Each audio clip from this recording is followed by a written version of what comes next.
magbasa ng salita ng hula.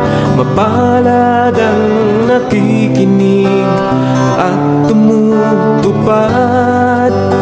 Mapalad ang nahahapis at sila ay aaliwin. Mapalad ang nagugutom at sila ay bubusugin.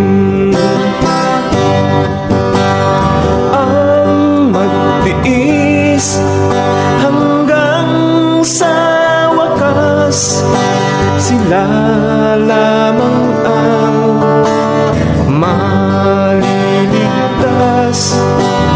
Ang magtiis hanggang sa wakas, sila lamang ang siyang maliligtas. Lalaganap ang kasamaan at sila'y magkakanuluhan. Lilitaw ang mga bulaan dito sa sanlibutan. Makipot ang pintuan patungo sa kaligtasan. Malapad ang pintuan tungo sa kapahamakan. Ang magtiis hanggang sa wakas, sila lamang ang maliligtas. Ang magtiis hanggang sa wakas, sila lamang ang siyang maliligtas.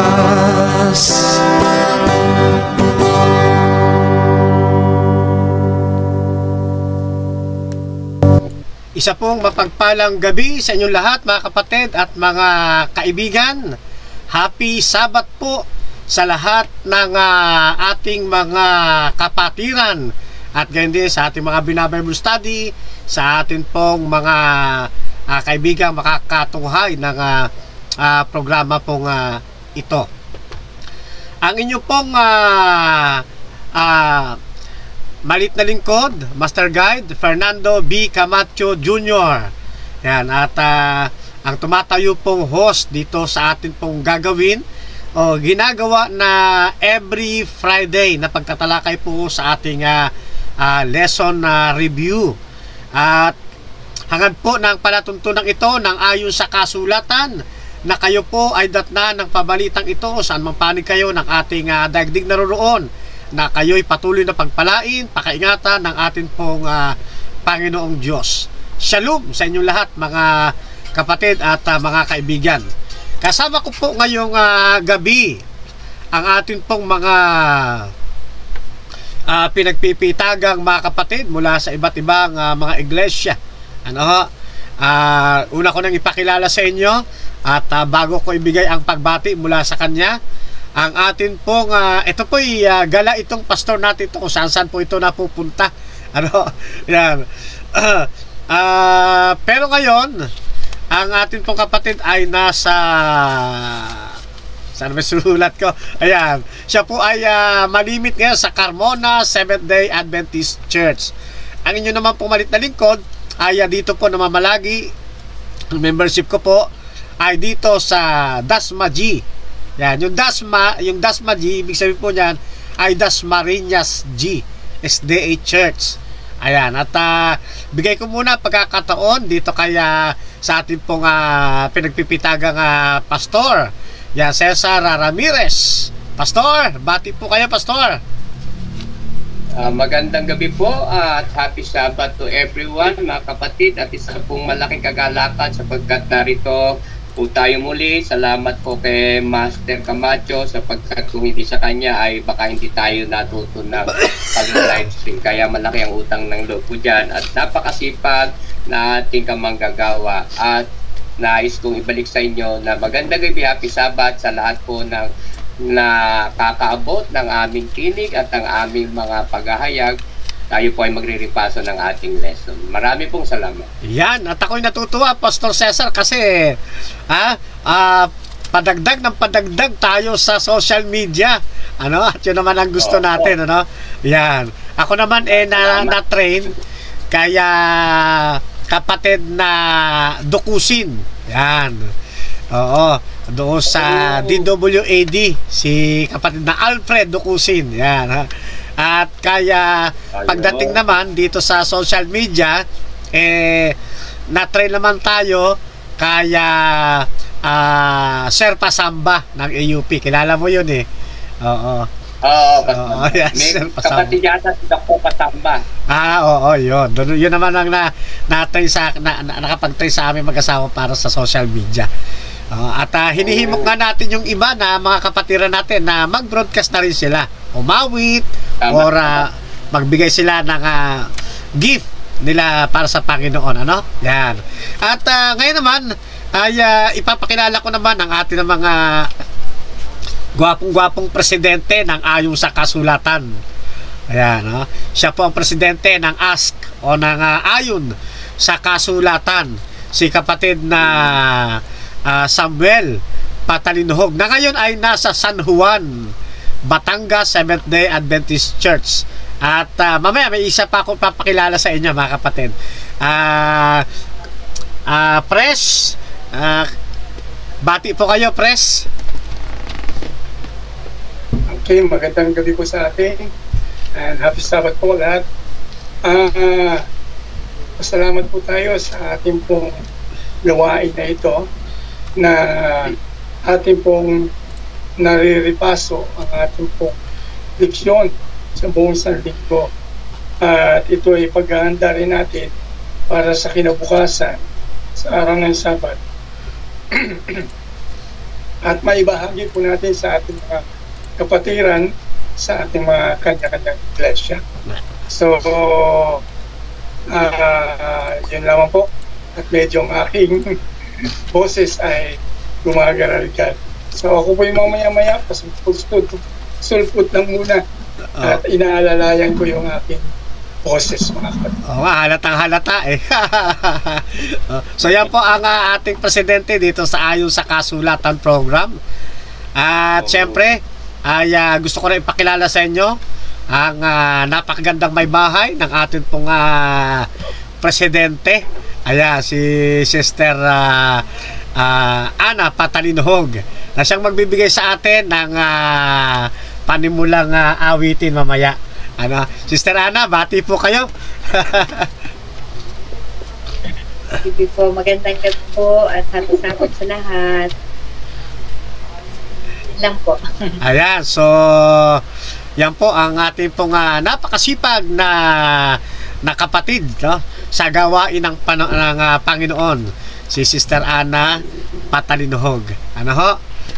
Okay, so tayo po ay formal nang magsisimula, mga kapatid.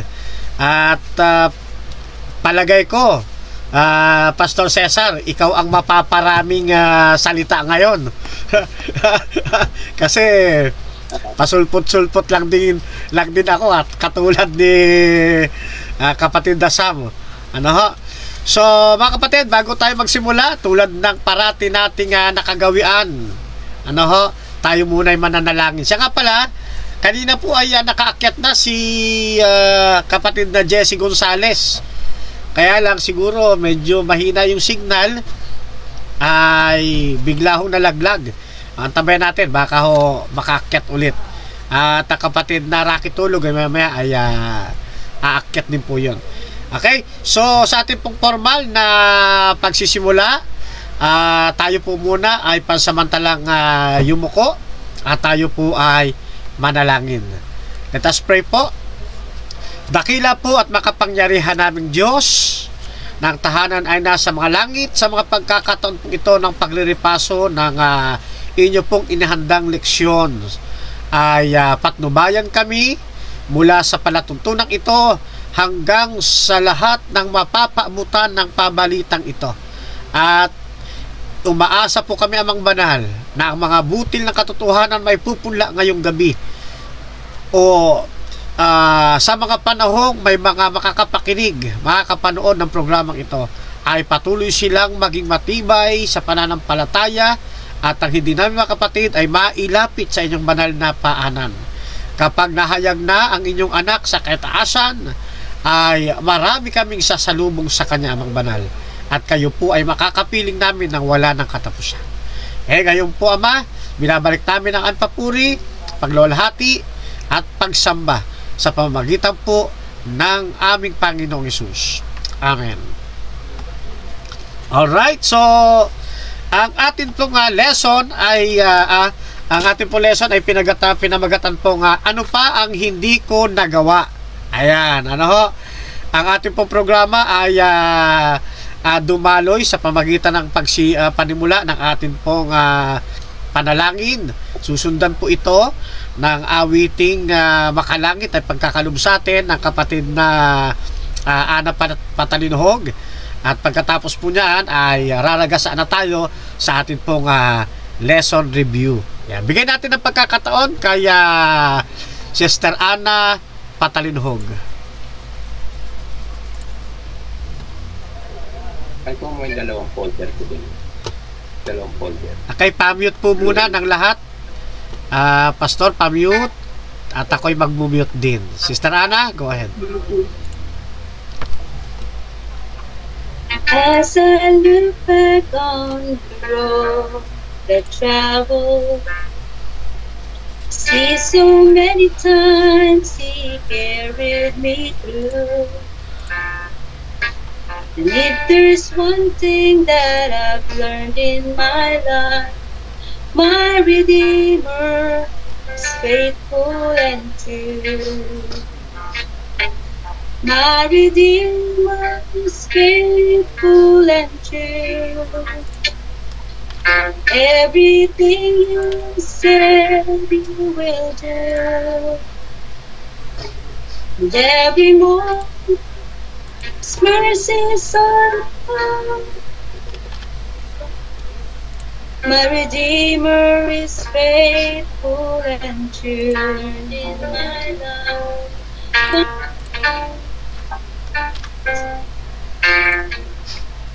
God rejoices when I read the promise. There is a place I am preparing for you. I know someday I'll see my Lord face to face. It's my Redeemer is faithful and true. My Redeemer is faithful and true. Everything you said you will do. And every morning His mercies are new. My Redeemer is faithful and true. And in every situation, His big His love to me. When I have the understanding, He gives my grace to me. My Redeemer is faithful and true. Everything you said you will do. And every morning His mercies are new. My Redeemer is faithful and true. My Redeemer is faithful and true.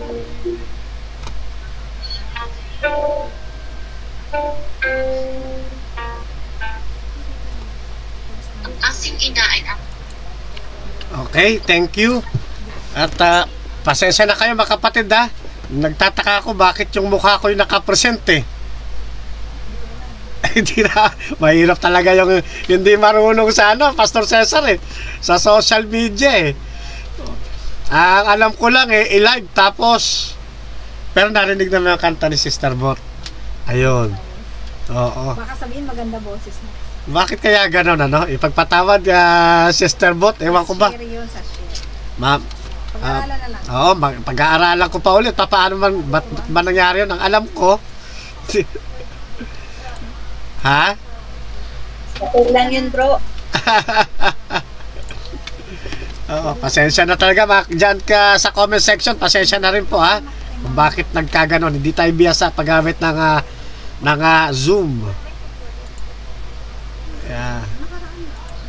Habang inaayos, magsha-shoutout muna ako. Oh. Feel na feel ko pa naman yung awitin ni Sister Bot eh. Okay, so happy Sabat kapatid na Eric Salef. Okay, at binabati rin natin si Jonabel Salindim. Yan. At shoutout po sa inyo. Watching from Surigao del Sur. Yan. At ito nga si kapatid na Jessie Gonzales ay nakantabay din, kaya lang oo, watching na lang daw muna siya. So ayan, next siguro sa next Friday ay okay na itong Zoom natin. Then Ronald Lamberte, yan, shoutout po sa inyo kapatid na Ronald. Minda Arienda is watching. Yan, nakantabay rin kapatid na Minda. Oh, yan, Levi Contreras. Dapat sa freezer nakatatlo sila. Naka-freezer Siya yung freezer niya. Hindi yan sa pre-sem kasi yung pre-sem pag pinatime hindi na ako makikita. Hindi, may click doon na icon na para tatlo kayong makita. Wala bang ganun? Kasi yan, mag-isa ka lang yun sa icon. Wala, hindi yan sa pre-sem. Stop share. Yan.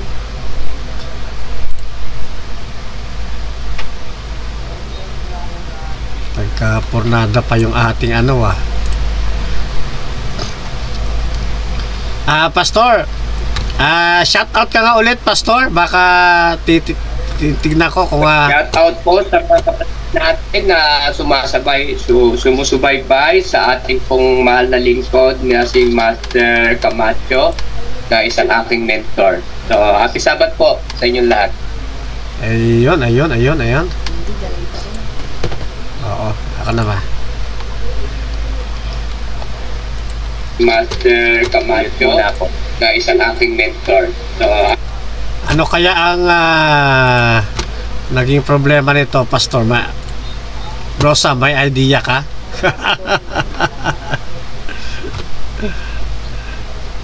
Naging ako lang nakikita ba't ganun? Dapat lahat ibali, tayo. pansamantala, idiretso mo na, as long na naririnig yung boses namin, okay lang din.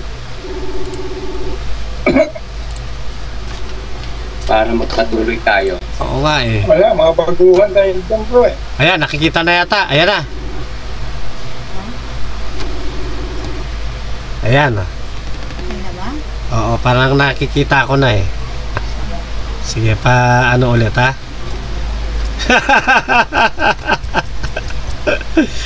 Nakakaya sa nag-sponsor ng Zoom eh. Bro Sam, shoutout ka nga rin ulit siya, Bro Sam, para makita ko lang dito sa live.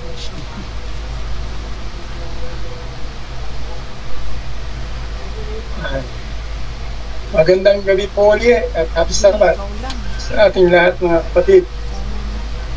Ay, nagbago. Asa nagsasalita dito? Muli po tayong mag-aaral na diksyon May halid. sa isang linggong Nakikita na siya? pag-aaral natin. Delayed to wala. Salamat po sa pagkakataon na tayo sama-sama mag-aaral. Alright. Delayed. Delayed pa rin ba? Wala, ikaw pa din. Ay, nako. Paano gagawin natin do? Pastor sa tutuloy natin? Ito na, Natuwa ko nga si Don. Opo, tuloy na po natin yan. Di baling hindi kami nakikita. As long as naririnig naman yata yung aming boses, pwede naman po yun. Tingin mo, Master. O sige, at habang Di bali kayo nang hindi kami habang kayo nagsasalita ay sisikapin kong may ayos tong ating ano. Okay. So, mga kapatid, ay muli binabati natin ang mga hindi natin na nabati kanina. Reynaldo Codogromo. Yan. At kapatid na Ariel Jordan. Yan. Boyet Fabiala.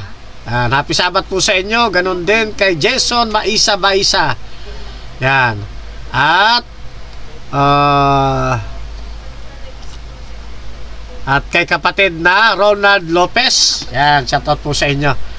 Okay? So ang atin pong lesson ay may pamagat po na sa wikang Tagalog, no? Ito po yung hawak ko ngayon. Yan. Ay mayroong pamagat sa leksyon 11 mula Marso 8 hanggang 14. Ano pa ang hindi ko nagawa? Ayun po ang title ng ating lesson. Ang talatang sa uluhin po ay makikita natin sa aklat ng Juan, Kapitulo 18, talata po ay 37. Na ganito po ang pagkakasabi. Sinabi sa kanya ni Pilato, kung gayon, ikaw ay hari. Sumagot si Jesus, ikaw ang nagsabing ako'y hari. Ako'y ipinanganak dahil dito. At dahil dito'y pumarito ako sa sanlibutan upang magpatotoo sa katotohanan. Ang bawat isang panig sa katotohanan ay nakikinig sa aking tinig. Yan po ay mula sa aklat ng Juan, Kapitulo 18, talata po ay 37. Yan. So ngayon po ay aaralin natin ang ating pong lesson. Yun pong mga nasa comment section po natin ay nariyan po, ipinost ko po yung ating pong live, yung ating link. Pwede po kayong umakyat at si kapatid na Pons Magan ay paawitin natin mamaya sa closing natin. Ano ho? Alright, muli po ay nagbabalik ang programang Ayon sa Kasulatan, Gabay sa Katotohanan. Ang oras po natin mga kapatid ay alas 9:58. Yan. Kanina po ay tumatalakay na tayo, subalit bigla tayong bumitaw, no, sa himpapawid, sa di malamang dahilan. Pero ganun pa man ay patuloy nating kasama ang atin pong mga pinagpipitagang mga panauhing pandangal bukod sa ating Panginoon, of course. Yan. At dito pa rin si Pastor Cesar Ramirez. Ayan, ngayon ay kanina nga kasalukuyang nagsasalita ay biglang nawala ang internet. Talaga namang buti ay naibalik natin. Ano? Okay, Pastor Cesar Ramirez ay ipagpaumanhin niyo po Okay. So muli po mga kapatid. Kat hinihintay din natin umakyat si kapatid na Sam Patalinuhog. Okay? At ang ating link po ay ipinost ko na po ulit, ipinost ko na diyan sa ating sa ating section kanina, at pwede po kayo mga kapatid na tawag dito, umakyat din, So imbitado po ang lahat mga kapatid, Eto, ipopost ko po ulit, ilalagay ko po riyan para yung mga kaibigang Adventist, mga kapatirang Adventist, ay pwede po kayong umakyat. Ayan, at ngayon okay na yung ating pong Zoom. Dalawa na kami nakikita, Ayan. Pastor Cesar, hindi na lang akong artista ngayon, dalawa na tayo. Okay na. Okay, muli po, ang titulo po ng ating leksyon, 11, mula Marso 8 hanggang 14 ay mayroong pamagat na ano pa ang hindi ko nagawa. Ang atin pong talatang sa uluhin sa Kapitulo 18, talatang 37 ay muli ko pong babasahin. Ayan. Ganito po ang nilalaman ng talatang ito. Sinabi sa kanya ni Pilato, Kung gayon, ikaw ay hari. Sumagot si Jesus, ikaw ang nagsabing ako'y hari. Ako'y pinanganak dahil dito, at dahil dito'y pumarito ako sa sanlibutan upang magpatotoo sa katotohanan. Ang bawat isang panig sa katotohanan ay nakikinig sa aking tinig. Yan. So, dito po ay ipagpapatuloy natin ang ating pong ginagawang pagre-repaso ng ating pong lesson review. Ano ho? Tatalakayin natin ang araw ng linggo, si Kristo ang nagtagumpay. Susundan ito ng araw ng Lunes, ang matuwid at ang nagpawalang sala. At ang Martes, ang awit ng aking minamahal. Ang Miyerkules, ang talinahagan ni Kristo tungkol sa ubasan. At ang paglilinis ng pangalan ng Diyos sa araw ng Huwebes. At ngayon ay kasama rin natin ang kapatid na Alfonso Magan. Kapatid na Alfonso Magan, pwede po ba kayong bumate? Ayan. Napilitan natin mapag-open cam si kapatid na Alfonso Magan. Nakamute po kayo, kapatid na Alfonso Magan. Mapagpalang gabi po. Ayan, kapatid Alfonso Magan. Kasali po kayo sa ating discussion, ha, kapatid na Alfonso. Okay? So, Pakinig mo po ako, bro? Pakinig ako? Oh, sige po. So, ngayon ay ibibigay natin ang ating pong pagkakataon. Sabi ko nga, karamihan dito, Pastor Cesar, ikaw talaga ang magiging resource speaker. Ano ho?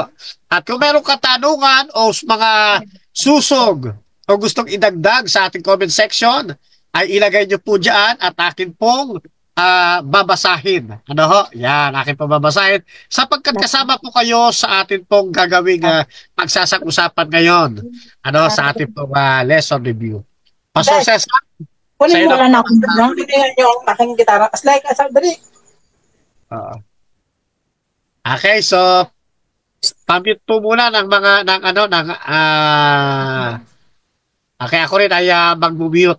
Okay, Pastor Cesar, ha? Sa'yo na po ang panahon.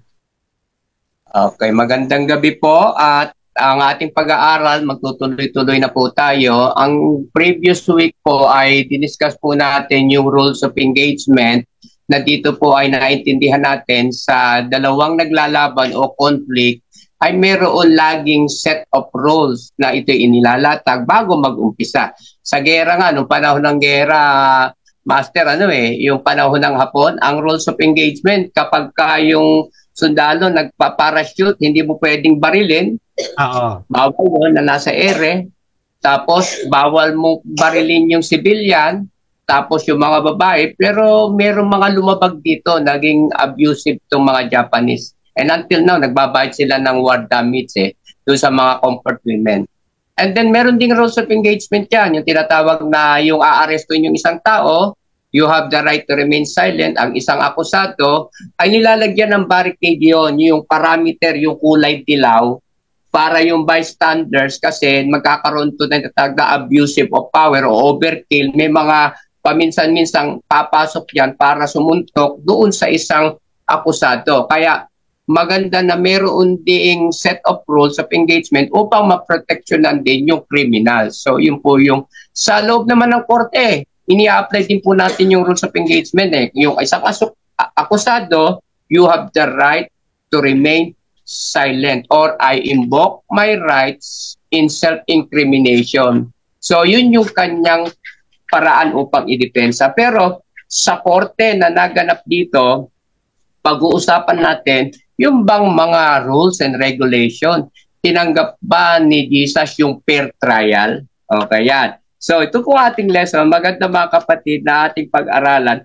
What more could I have do? Ano pa ba yung bagay na hindi ko nagawa?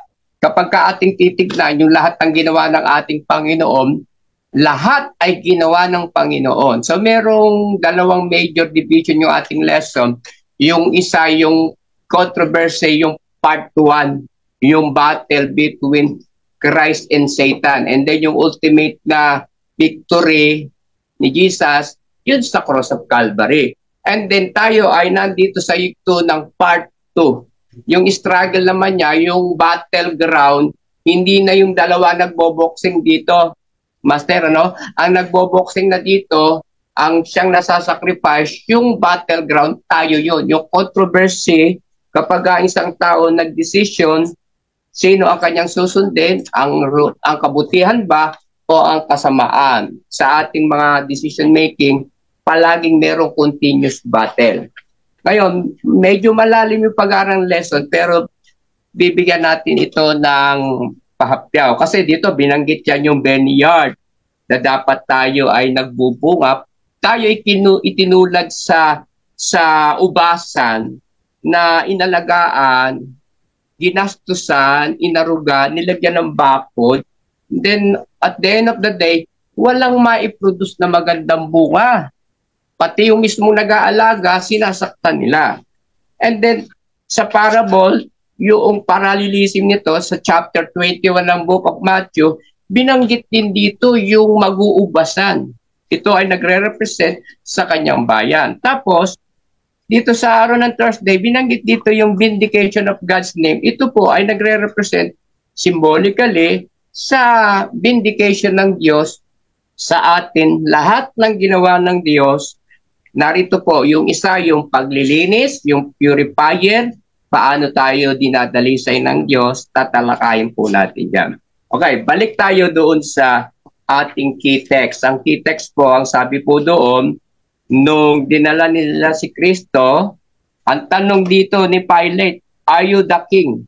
And Jesus answered, "You say rightly that I am a king. For this cause I was born, and for this cause I have come into the world, that I should bear witness to the truth." Ngayon, ito po yung unfair trial. In the history of the land, ito po yung pinakamalaking, the most miscarriage justice. Babasahin ko po saglit dito. Ano po?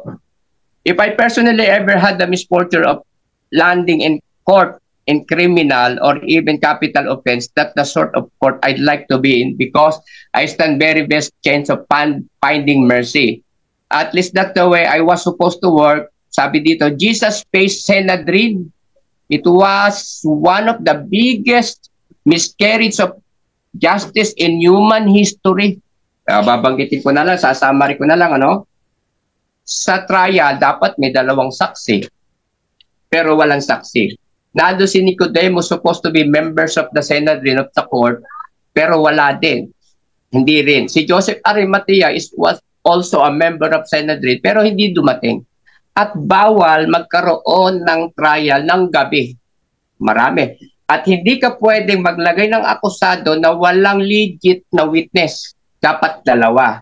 At the same time, at saka yung presiding president, yung pinaka-judge, dapat siya, kahit na nasumpungan kang ikay guilty, hindi pa rin yan pwedeng ituloy ang kaso. Lilipas pa ang ilang araw, kumbaga mayroon pang TRO. Ang Micah 6:8, ang sabi doon sa Micah 6:8, sabi doon ay, ang Micah 6:8, it was show you, O man, what is good. Pinakita sa iyo, o tao, kung ano ang mabuti. To do justly, to love mercy, and to walk humbly with your God. Ibig sabihin, yung hinihingi ng Diyos sa kanyang bayan, sabi doon, pinakita niya na ng una at the cross of Calvary. He had show you, O man, what is good. Pinakita niya yung kabutihan ng Diyos. Hindi naman humihingi ang Diyos ng requirements na hindi muna siya ang unang gumawa. He had show you, O man, what does the Lord requires to you. Ano yung hinihingi ng Diyos sa atin? To do justly, to love mercy, and to walk humbly with your God. Ngayon, medyo na banggit kasi yung vindication dito at saka yung purification ng bayan ng Diyos. Kaya matatalakay dito, Master, yung yung cleansing of the sanctuary. Kaya nga, papahapyawan ko to para magkaroon tayo ng ideya. Yung first battle, yung cross between Christ and Satan, yung ultimate sacrifice. Then after the sacrificial of the Lamb, ito yung battle nagpapatuloy. Part 2 ng Great Controversy, yung cosmic conflict nagpapatuloy, pero ang labanan hindi na doon sa time frame ng ating Panginoon at hanggang doon sa 31 AD, kundi sa panahon ng 31 AD until now, nagpapatuloy na ito. Ngayon, titignan natin ngayon yung vindication ng Diyos. Sa sanctuary, may dalawa ang services. Kung may dalawang apartment yan, Master, yung isa most holy place, yung ikalawa is holy place. Yung holy place, yung po yung daily sacrifice. Yung lamb ay papatayin sa umaga at sa gabi, morning and evening sacrifice. Ang tawag po doon, daily sacrifice. Yung po namang most holy place, yung po ay ginaganap isang beses sa isang taon. Ang tawag po natin dyan, Yom Kippur, nang ibig sabihin, Day of Atonement at one moment. Ito po yung nangyayari sa loob ng isang taon. Pero merong unique dito, Master. Ang unique nito, dalawa ang inihahandog. Pero yung isa hindi pinapatay. Yung isa yung Hazazel, yung scapegoat, dalawang kambing na lalaki. Yung isa that symbolizing the Jesus Christ, yung the other one symbolizing Satan, sa kanya ilalagay lahat ng kasalanan, pakakawalan sa wilderness. Ngayon, nasa ang vindication ng Panginoon? At ito, ang isang napakaganda dito, Master, habang ginagawa yung Day of Atonement, yung daily, hindi naputol yun. Kaya nga sa ating fundamentals, we need to seek a daily justification.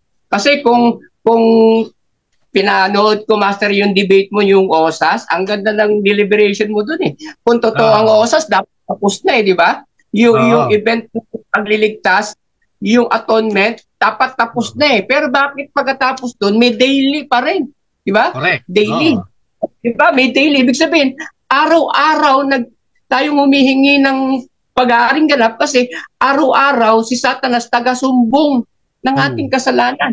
Kailangan nating nagtatagumpay doon sa proseso naman ng justification. Yan. Babalik naman tayo sa Daniel 8:14, lalawakan natin pag-aaral natin. Ano kinalaman nung cleansing na binabanggit dito na sabi dito, justifier, Justifier and then at the same time, vindication. Yung cleansing pala dito, yung paglilinis, yung kamatayan ni Kristo, yun yung nag-blotted out. Blotted out yung lahat ng ating kasalanan. Pero, hindi natapos doon. Pagkatapos na namatay si Kristo, yun yung cleansing, yung partition ng sanctuary na nahawaan ng mga dugo ng makasalanan. Minibisik doon. Pero pagkatapos ng isang taon, lilinisin. Tapos, doon sa Colossus 2, at kanyang pinako inalis ang sakramento ng paghahandog. Nahati yun. Master, nahati. Ang kapal nun, 4 inches, yung veil. Nahati mula sa taas baba. Ibig sabihin, it will no longer obsolete na. Pero ang tanong, tapos na ba ang great controversy? Hindi pa rin kasi sabi doon sa Daniel Revelation at bumalik ang dragon sa lalabi upang makibaka. So ang controversy ngayon, Master, ay nandito na between God's people and Satan. Tapos yun namang Diyos para maging fair. Binanggit nga yung story ni Job, hindi niya pwedeng pakialaman yung desisyon ng tao kung sino tatanggapin niya o sino hindi. Okay. Ngayon, tumating yan yung cleansing, yung cleansing, paglilinis sa bayan ng Diyos, pre-advent judgment. Doon nag-upisa yung investigative judgment, kailan naganap? 1844. After the great disappointment, nakita ng mga tao na mali ang turo ni William Miller, akala nila second coming. Sabi, anong lilinisin? Ang mundo? Yung pala, hindi second coming. Eksakto yung tama yung calculation, pero mali yung event. Naglalakad ngayon si Hiram Edson, kasama si Joseph Bates. Nakita nila sa ulap yung bukas, Master, bukas yung earthly sanctuary. Nakita nila si Kristo pumasok sa most holy place. Starting point ng investigative judgment. Yung Yom Kippur, yung Day of Atonement sa panahon ni Moses, doon pumasok yung pare, yung pare, Master, ganito pa kwento dyan Yung pare, pag pumasok, merong turbante, may kilembang yung laylayan ng damit, para manotice nila buhay pa. Tapos may tali sa bewang. Pag hindi na nila naririnig yun, babatakin nila yung lubid kasi namamatay yung pare kapag hindi granted yung tinatawag na Day of Atonement. Kapag hindi granted yung paghingi ng tawad, patay yung pare, hahatakin kasi walang pwedeng pumasok doon sa most holy place. Ngayon, sa katuparan ng Daniel 8:14, unto 2,360 days, then the sanctuary be cleansed. Cleansing, justifier, paglilinis. Ano nang nilinis? Hinatulan. Kaya sabi, love and justice. Hinatulan ng bayan ng Diyos, sino maliligtas at sinong hindi. Yung mga naligtas, hinatulan din kung ito'y karapat-dapat sa langit o hindi. Ngayon, nag-umpisa na sa buhay. At ito, pag lumabas na si Kristo doon sa most holy place, second coming na. By the way, anong ginagawa doon sa holy place? Tandaan natin, nung pumasok si Kristo sa most holy place, hindi natigil yung daily. Ibig sabihin, yung altar of incense nagpapatuloy na symbolizing our prayer. At sa panahon ng Daniel 8:14, nakita nila, ang ibig sabihin pala, Master, maraming significance yung cleansing na yon. Ang cleansing ay sa panahon ng Dark Ages, na paniwala ni Satanas na ang mediatrix, no? Ang tagapamagitan, pare, no? Tsaka si Mary. Pinaniwala. Pero yung katuparan ng Daniel 8:14 noong 1844, naibalik sa totoong may-ari na si Kristo, ang totoong mediator, wala nang iba. Kaya makita mo yung controversy na yon, nagpapatuloy yun. At hanggang sa ngayon, ito ngayon, ang pag-alalaban naman. Sabi ni Satanas, hindi sapat yung ginawa ni Kristo sa cross. That could not be enough. Kaya sabi dito ng lesson, ano pa ba hindi ko nagawa? Sapat yun. Yung kaligtasan binigay niya, kumpleto yun. Kaya nga, for God so loved the world, gayon na lamang. Ibig sabihin, wala na. Kumbaga sa pag-ibig, isinagad niya yung, nilagay niya sa maximum. Hanggang namatay siya. Kaya sabi ko nga, pag magmamahal kayo, huwag niyo sagarin. Ikamamatay ninyo yan. So ngayon, ito ngayon ang bitlang ni Satanas. Kay Job, di ba, binanggit, kaya lang naman nagiging tapat niya dahil pinagpapala mo di ba? So, rules of engagement yon. Sa panahon natin ngayon, araw-araw, sino ang pipiliin ng tao? Magpapasya, susundin ng Panginoon, o susundin natin ang kaaway? Ngayon, kapag ka ikaw ngayon ay nagdesisyon, saan ba nagkakaroon ng great controversy? Sa psychology, ang turo sa amin ni Dr. Pabella, itong ating frontal lobe, Master, ito yung set will. Nandito sa frontal lobe natin yung set will, decision making. At the same time, dito rin pala nakatira yung Holy Spirit. Hindi lahat ng utak natin, meron diyang Holy Spirit. Nandun mismo yung set will na dito naglalaro yung ating decision making. Kapag ka pinili mo si Kristo, tutulungan ka niya. Ngayon, ang pagliligtas na ginawa ng Diyos, dito napapasok yung lagi natin nagtatalunan cooperation. We need to cooperate with God in your salvation. Kaya sabi nung iba, hindi salvation by works. Sabi, yung justification, one-time event, wala tayong bahagi, pero ginagawa natin ang lahat ng bagay sapagkat bunga yun ng ating pagkaligtas. Kaya lang naman nagkakagulo, Master, kaya nagkagulo yung theology na yan kapag ka namali ang sequence, no? Ang sequence na ginagawa nila, binabaliktad nila in order for you to be justified. Dapat you have the perfect character. Dapat masunod mo ang kautusan. Yun ang mali. Dapat ginawa na ng Diyos ang lahat. Pagkatapos bilang bunga ng pagmamahal, if you love me, keep my commandments. So back to you, Master, para makahinga naman ako sa and then baka... So, sa makatwid, so sa mga napag-aralan natin, nakikita natin nang hulihin ng ating Panginoong Jesucristo ay sa paraang mali. Ano ho? Yes. Mali yung paraan ng paghuli. Ano ho? Illegal. Injustice. Injustice. Ano po? At isa rito nga sa nabanggit po ninyo, sa Jewish law kasi, sa Jewish law. Gusto ko lang balikan, maganda kasi mga nabanggit po, Pastor Sa Jewish law, bawal kang manghuli o umaresto ng isang akusado. Paggabi. At ipinagbabawal din yung pagsasagawa ng paglilitis sa gabi. Ayun, according to sa Jewish law. Ang dahilan, para hindi madaliin yung paghatol. Dapat mayroong proseso. Ang ginawa kay Jesus Christ, against the law. No? Yeah. Labag sa batas ng mga Hudyo. Kaya dito pa lang mayroong mayroong ng maling ginawa doon sa paglilitis kay Jesus Christ Oh. At isa pa, bukod sa bawal siyang hulihin sa gabi, actually sinasagawa kasi yan ng Jewish law sa araw na at hindi minamadali. Diba? Nasa yan Deuteronomy 16. Diba? 16 hanggang 20 pa yata yan. Deuteronomy 16, 18 hanggang 20. At doon sa isa pang talata ng 24:12 ng Levitico. Yan. So dapat ang paghuli sa araw, hindi dapat sa gabi ayon sa Jewish law. Yan. At tama po, tama. Kapag ikaw ay haharap na doon sa panel, sa interrogation panel o doon sa mag-interrogate sa'yo, ayon sa batas, dapat mayroong saksi. Di ba? Yung binabanggit mo kanina, Pastor. Dapat nakaharap yung dalawang saksi. Yan.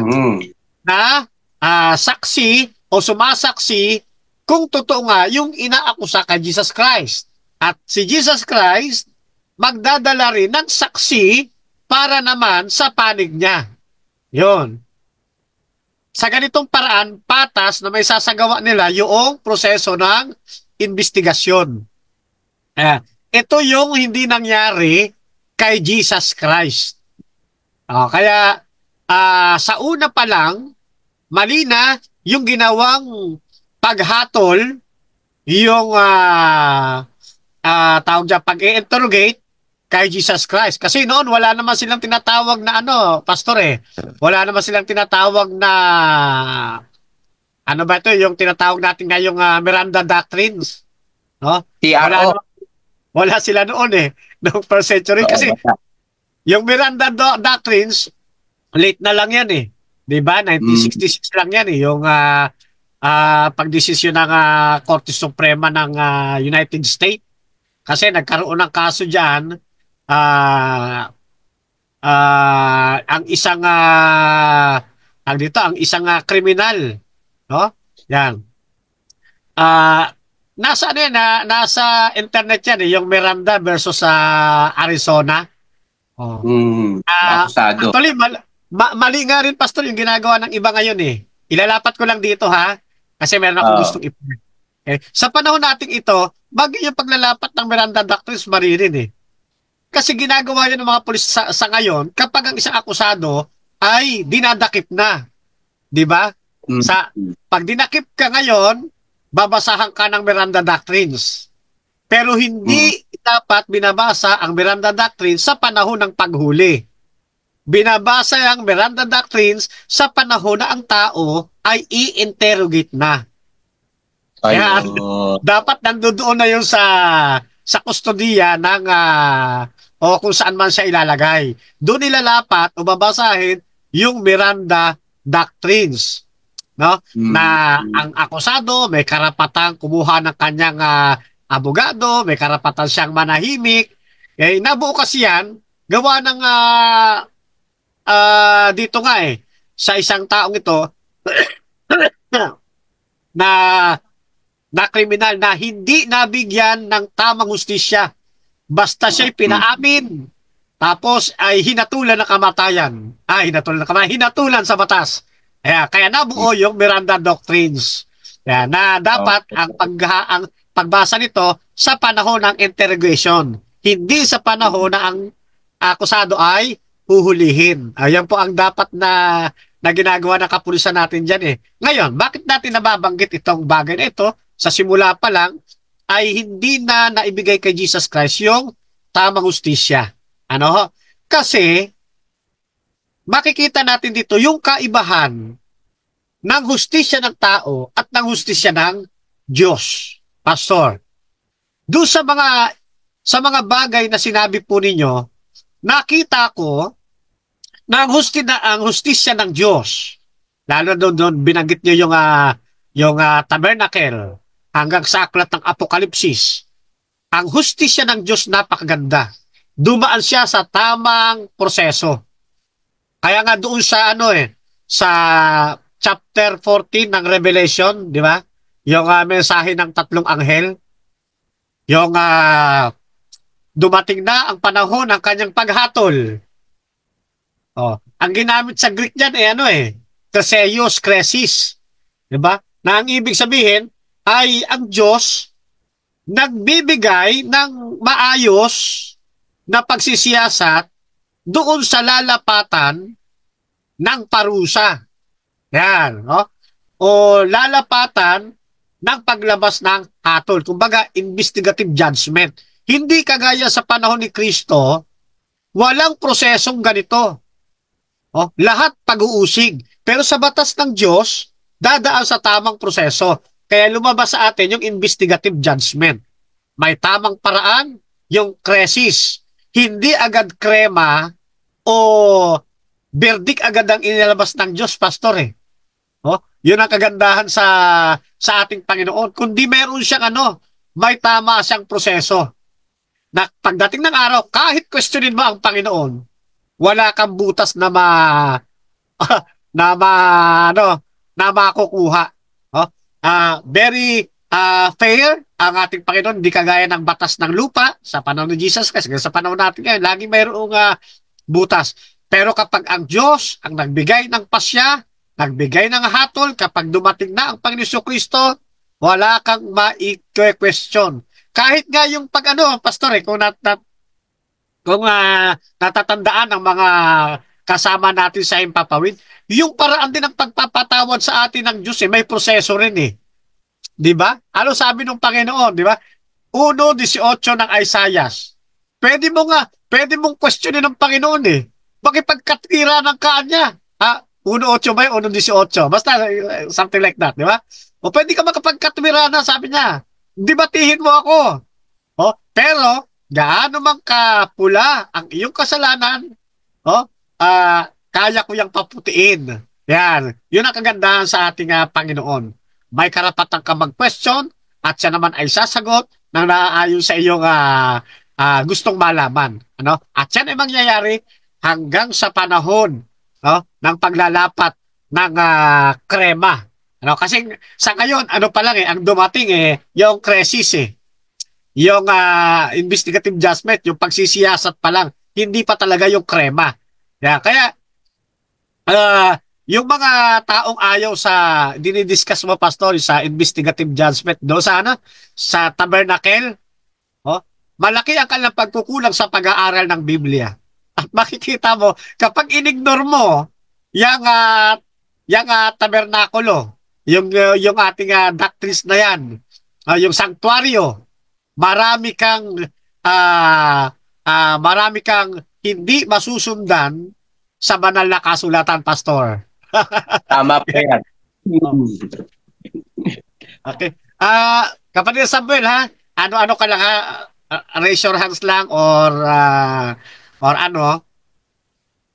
singit po kayo para mabigay sa inyo yung mic. Oo, kapatid na bro. Kasi ang Panginoon sa simula pa lang ay makikita na natin yung kanyang pagiging justifier, kung papansinin natin, yung bago siya humatol, ay talagang iniimbestigahan niya. Kung ating mapapansin doon sa Genesis, nung pasimula ng pagkahulog ng ating mga unang magulang, na si Eva at Adan, mapapansin natin na hindi ka agad-agad niya hinatulan ng kamatayan. Bagaman sinabi niya na kapag kumain ay tsak na mamamatay kayo. Pero nung magkasala nga ang tao at nagtago, hinanap niya ito. Ang Diyos ang naghanap. Tapos nung sumagot si Adan, tinanong niya, Bakit sila nagtago? Nakagawa ba sila ng kasalanan? Di ba? So maliwanag doon na ang Diyos sa pasimula pa lamang, bago siya humatol, ay nag-iimbestigan siya. Gaya ng ginagawa niya ngayon sa most holy place at being the high priest. No? Being the high priest. Itong pag-iimbestiga niya hanggang sa kahuli-hulihang tao na tatanggap sa kanya. Hanggang sa kahuli-hulihan.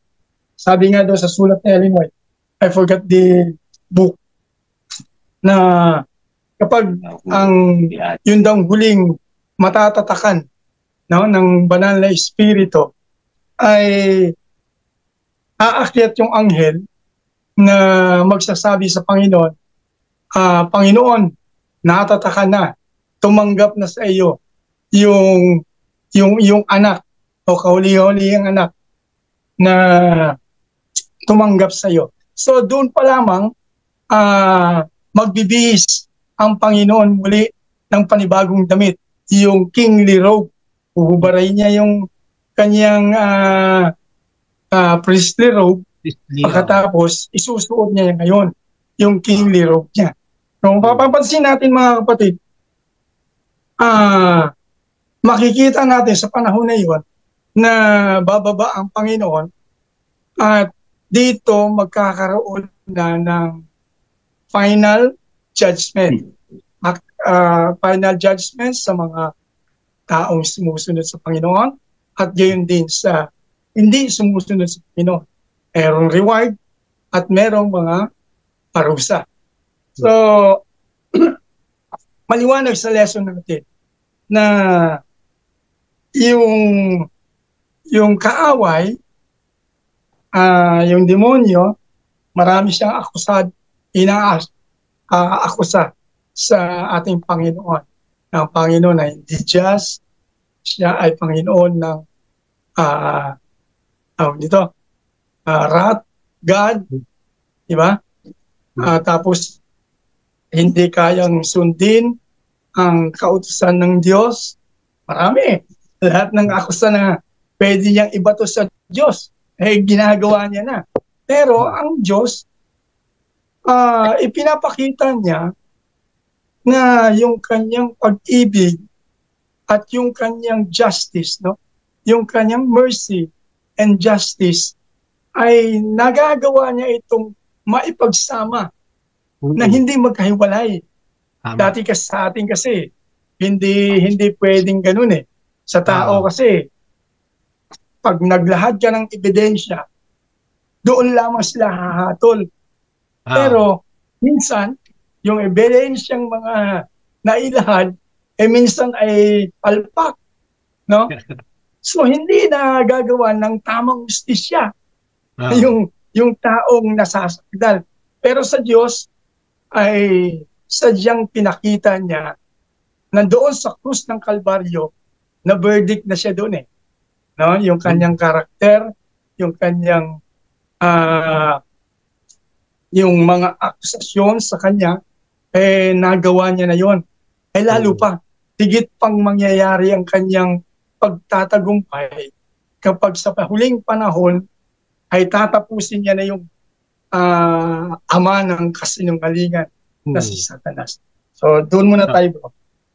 Kaya nga, laging naglalaro diyan yung vindication ng karakter ng ating Panginoon, 'di ba? Doon pa lang sa binabanggit natin kanina sa Hardin ng Eden. Totoo naman 'yun, sabi ni Brother Sam sabi ko kung ako ang Diyos, nagkasala ang tao, paktayin ko na kagad Gawa ulit ako ng bago Pagka nagkasala, paktayin ko ulit, gawa ulit ako ng bago. Pero ang Diyos, hindi ganon. Napakabuti ng ating Panginoon. Kasi kung ginawa niya yon, masisira siya sa mga anghel. Siya sabi ng mga anghel, tama pala yung akusasyon ni Satanas. Malupit nga pala talaga ang Diyos. Di ba? Ang Diyos nga pala talaga ay walang tamang justice. Yan. Ang kaharian pala ng Diyos mabagsik. Yan. Pero pinakita ng ating Panginoon, na yung kanyang pagiging siya, yung kanyang karakter, hindi talaga nabahira ng pagkakamali. Ano? Talagang nananatili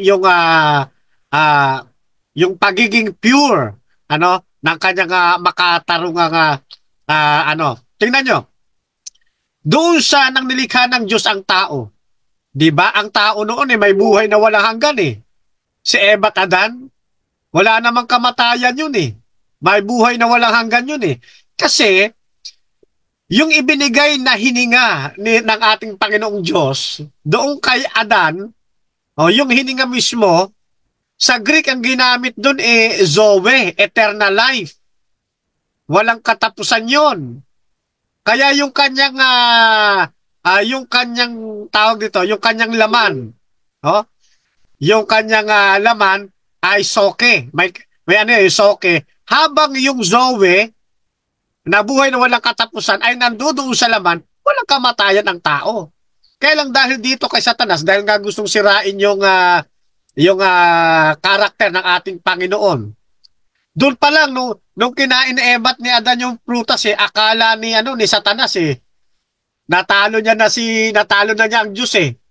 Oh. Kasi naputol niya yung buhay, yung Zoe. Pero hindi naputol yun eh. Ano sabi ng Biblia? Yung hininga, babalik sa Diyos. Hindi yun namatay. Nananatiling wala hanggan yun, bumalik lang sa Diyos. 'Di ba? Yung espiritu, babalik sa Diyos. Akala ng iba, yung Zoe sa Genesis, namatay. Hindi. Diyan nga nasira si Satanas eh. Hindi pa rin niya napatay pala yung Zoe. Ang napatay lang, yung katawang lupa ni Adan. Kaya pagdating ng pangangaral ng Ebanghelyo, itinuturo sa atin ng Biblia, yung Zoe na yon na bumalik sa ating Panginoong Diyos, ibabalik niya uli sa tao. Upang ang tao magkaroon na ng walang hanggang buhay uli. Yan. At itong katawan na nabahiran ng kasalanan, ng kamatayan, papalitan ng walang kamatayan. Ayun, magbabalik ulit tayo sa original na kalagayan. Kaya maganda sinasabi ng pag titingnan natin yung larawan ng araw ng linggo, kailanman hindi nanaig si Satanas kay Kristo. Yung kanyang pagtatagumpay, nanatiling nagtatagumpay. Nung nabayubay si Kristo, akala ni Satanas nagtagumpay na siya eh.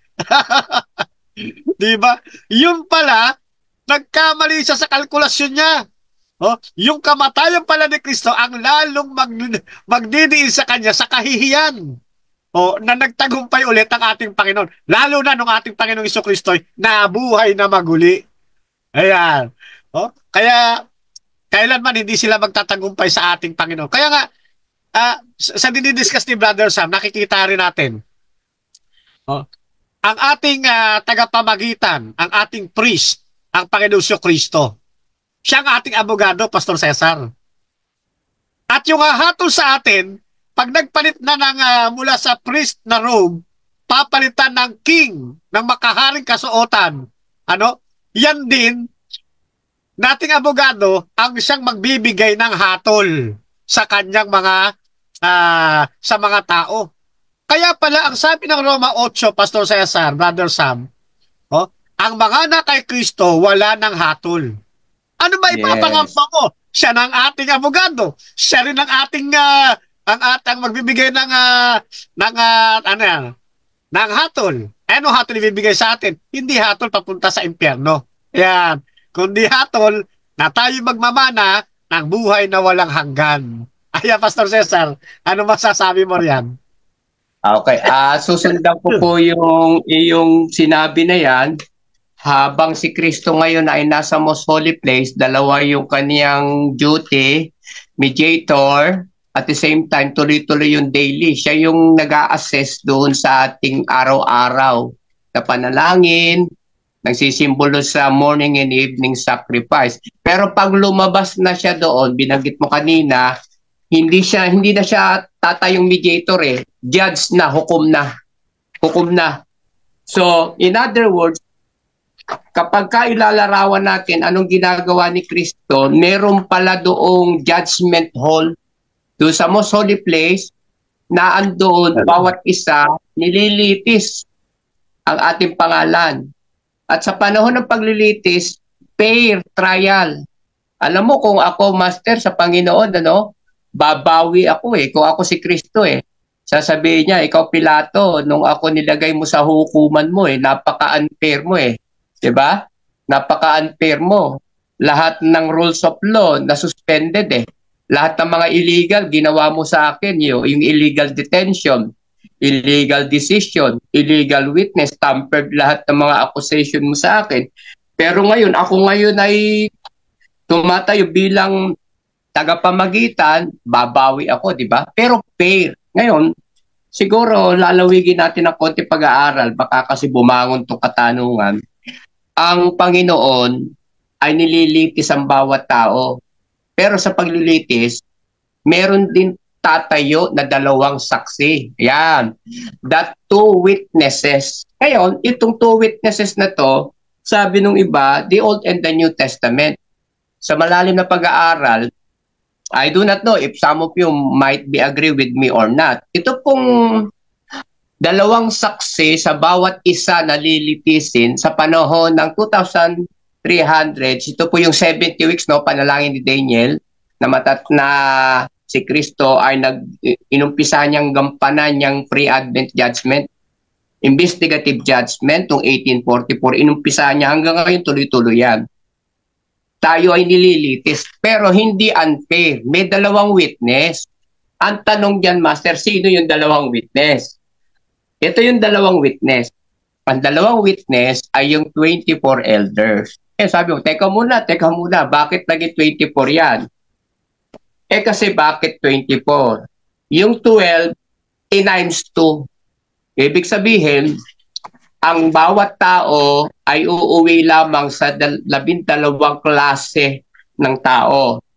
May 12 klase ng makasalanan o kahinaan.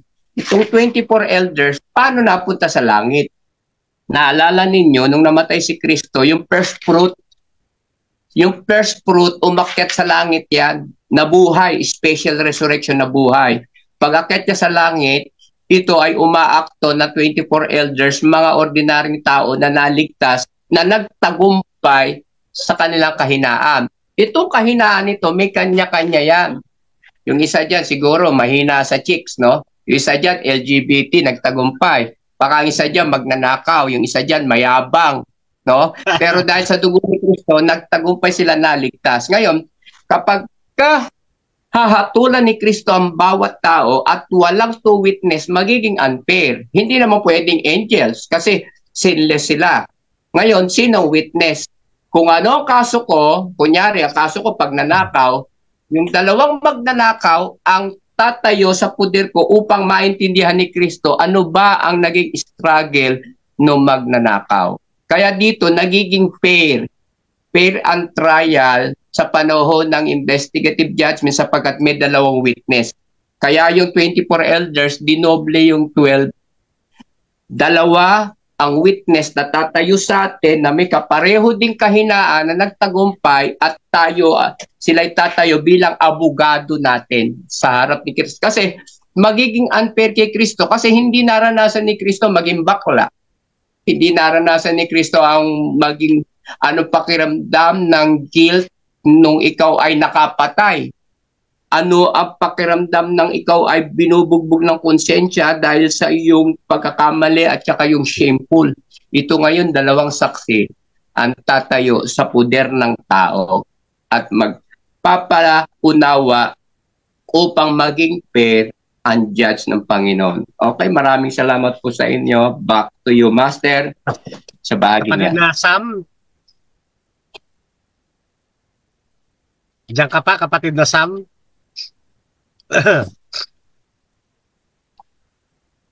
Tunay ang matuwid. Dito pa, kapatid. Kaya pa. Hindi na ako makaarangkada Kinakatila muna ako. Oo nga Pero maganda itong lesson kasi talaga natin kung makikita pa natin ay gumamit si Kristo ng parabola dito eh. Kung Ubasan. mapapansin natin, Oo. di ba? Doon sa Mateo 21, Mhm. makikita natin dyan na siya, siya naman talaga ang tinutukoy dyan na may-ari ng ubasan eh. No? Siya yung may-ari ng ubasan. Tapos ay hinabili niya sa kanyang mga manggagawa, sa kanyang mga alipin. Pero ang nangyari, doon sa mga pinagabilinan niya, ay naging sakit. Kasi noong tag-anina, ay nagpapunta siya, nagpasubo siya ng mga alipin niya rin. Kung ating i-apply ay yung mga propeta, no? Yung mga propeta at saka yung mga patriarka. Pero ang nangyari, ang ginawa nila ay pinatay nila yung mga sinugo ng Panginoon. Sa pangalawang pagkakataon, muli siya nagsugo. No? Ang nangyari, ganun pa rin. Yung mga alagad na sinugo ng Panginoon, ayun, kinapapatay pa rin lahat. So, nasabi ng Panginoon, kaya kung anak ko nang isusugo, siguro naman ay igagalang na nila. Ito yung tagapagmana. Pero nung dumating nga yung anak doon, ano sabi? Nagpulong-pulong. Tapos sabi, teka, ito yung anak eh. Ito yung anak ng may-ari. Gawin natin sa kanya. Ang ginawa nila, ay napatayin na natin. Kasi ito yung magmamana. Yung mga kapatid. So, very clear yung parabola ni Kristo patungkol sa kung ano yung kanyang gawain simula pa lamang doon sa lumang tipan hanggang sa bagong tipan at hanggang sa mga kasalukuyan. No? So, mapapansin natin doon sa parabola na ito na ipinakita na ni Kristo kung ano yung kanyang kahinatnan, no? Sa kanyang gagawing pagtubos sa tao. Nga lamang, sadya, sabi nga doon, yung kanyang ubasan na kanyang pag-aari nung magkaroon ng bunga, no, sa Isaiah 5, nung magkaroon ng bunga, ang tumubo yung wild grapes. Wild grapes ang tumubo. So,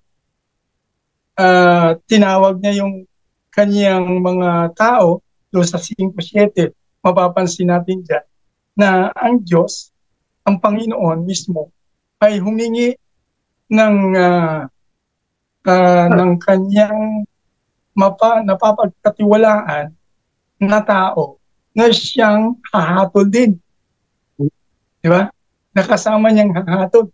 So mapapansin din natin yan, sa huling panahon, ang Panginoon, pagkababa niya sa langit, kinuha niya yung kanyang mga banal, at sa third time, sa darating na after millennium na pagbaba, kasama niya na yung maghahatol yung mga iniligtas niya.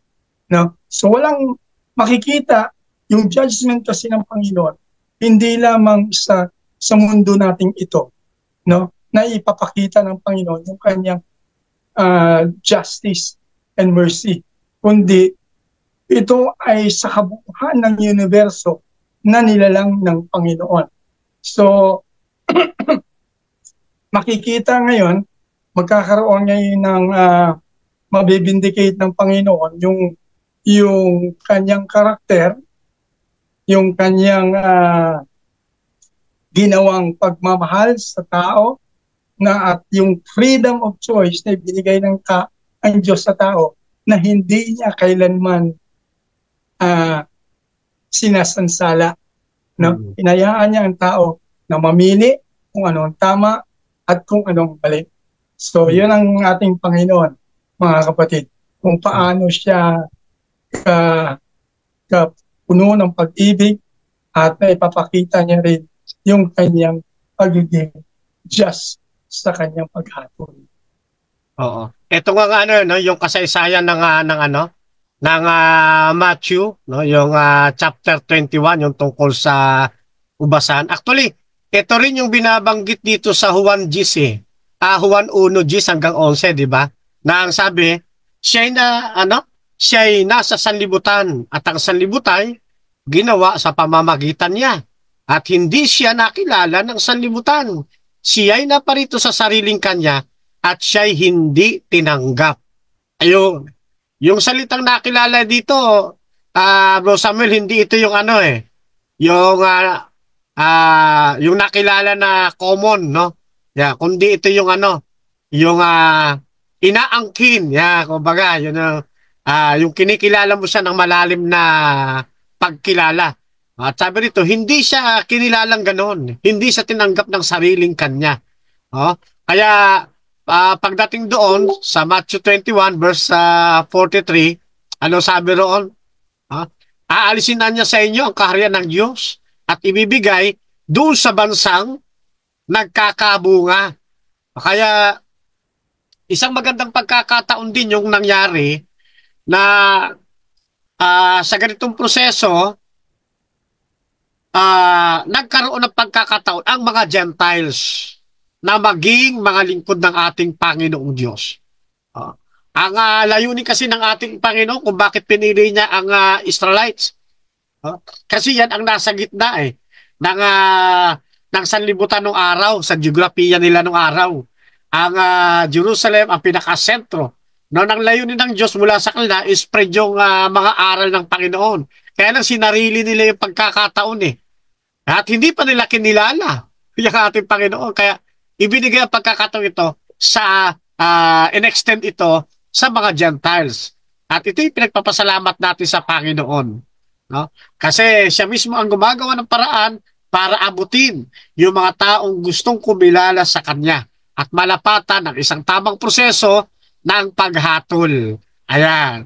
Kaya nakakatuwa ang ating Panginoong Diyos. No? Hindi siya kagaya ng mga hukom dito sa lupa, kundi patas sa lahat ng pagkakataon ang ating Panginoon. Ano, Pastor Cesar?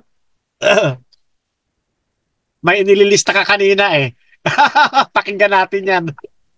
Oo, ang ganda master ng ating lesson, tsaka malalim talagang approach. Kaya nabanggit mo kanina na kapag hindi mo natanggap ang doktrina ng sanctuary doctrine, hindi mo maintindihan itong pinag-uusapan natin na ito Kasi makikita mo yung fair trial ng Panginoon ay talagang inilapat niya ito sa atin. Katunayan nga yung paghatol ng Diyos na yun may pag-ibig pa rin Kapag pinag-uusapan natin yung investigative judgment, araw ng paghuhukom, umaga at gabi, para nakakatakot, Pero hindi, ito pala ay good news Kasi ang Kristo, ang Diyos, tatayo bilang ating tagapagtanggol sa accuser. Ang nag-a-accuse kasi sa atin, si Satanas Si Satanas ang nag-a-accuse sa atin. Ngayon, bilang abogado, ang ating Panginoon. Ang witness, yung 24 elders. Upang dito, maunawaan ni Kristo ang isang buhay ng isang makasalanan na nagtagumpay sa mga tukso. Kasi si Kristo hindi nakaranas ng kasalanan, kaya magiging unfair, hindi maintindihan. Kaya dito, gaganap ang role. Actually nga, Master, bakit sinasabi doon na maging ang mga anghel, hahatulan natin? Ibig sabihin, meron pala silang pagkakataon. Ibig sabihin, nung puntong ito, meron silang opportunity na mag-inquire. Bakit itong si kapatid ay hindi naligtas? Ngayon, babasahin na ngayon yung Book of Remembrance. Yan. May aklat yan Book of Remembrance, Book of Life, and then Book of Death. Okay? Kapag ka tayo nilitis doon, ilalagay at itatala yung ating pangalan sa aklat ng buhay. Pero kung tayo ay nahatulang hindi maliligtas, ilalagay naman yan sa aklat ng kamatayan. Ngayon, sa panahon ngayon ng paglilitis, mayroon namamagitan si Kristo, ang amangukom, ang Panginoon ang siyang abogado natin dahil sa dugo ng Panginoon, binayaran yung penalty, the penalty of sin ay binayaran ng dugo ni Kristo. Kaya karapat-dapat tayo tumanggap ng kapatawaran at yung reward o gantimpala. Vindicated. When you say vindicated, justified.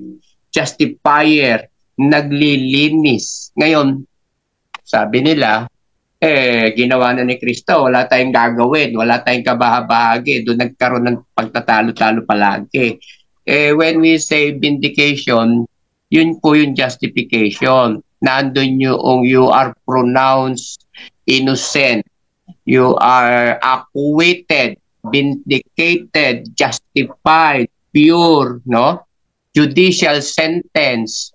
Ngayon, iyon ay ginawa na ni Kristo doon sa cross. Tayo naman, paano tayo maka-benefit? Kaya sabi doon, lawakan natin ang konti pag-aaral. Yung kasi purifier, ang gusto kong emphasize dito. Yung palang justification, ginawa ng Diyos lahat, no? Lahat yon. Ang first and second Adam, ito po ang suhay sa talata. Si Adam, dahil sa kasalanan niya, lahat tayo naging sinner dahil sa isang tao, si Adam. Pero yung second Adam, nagtagumpay. Dahil sa isang matuwid, lahat na-justify. Ngayon ang tanong dyan, it's debatable. Lahat pala na-justify there. Di lahat ligtas. Yan. Papasok naman tayo ngayon yan sa ano ang kondisyon para mo matanggap yung vindication, yung justifier, yung nagpapaaring ganap sa atin na tayo matuwid sa paningin ng Diyos. Ano kondisyon? Dalawa yon. Una ay faith. Pananampalataya. Pangalawa is repentance. Tapos ang repentance, may kasama pa rin yan yung conversion. Ngayon, ang sabi dito, ang pananampalataya, binanggit si pananampalataya ni Uwe, pananampalataya ni Enoch, pananampalataya ni Abraham. Bigyan natin ng konting din. Si Abraham, nanampalataya, inaring ganap sa magitan ng circumcision. Pero kailan siya na-justify? After the circumcision o before the circumcision?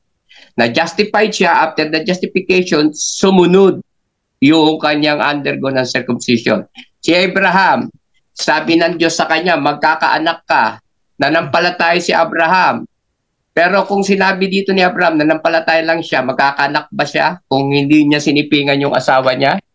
Si Noe, nang sabi sa pananampalataya ni Noe, liligtas.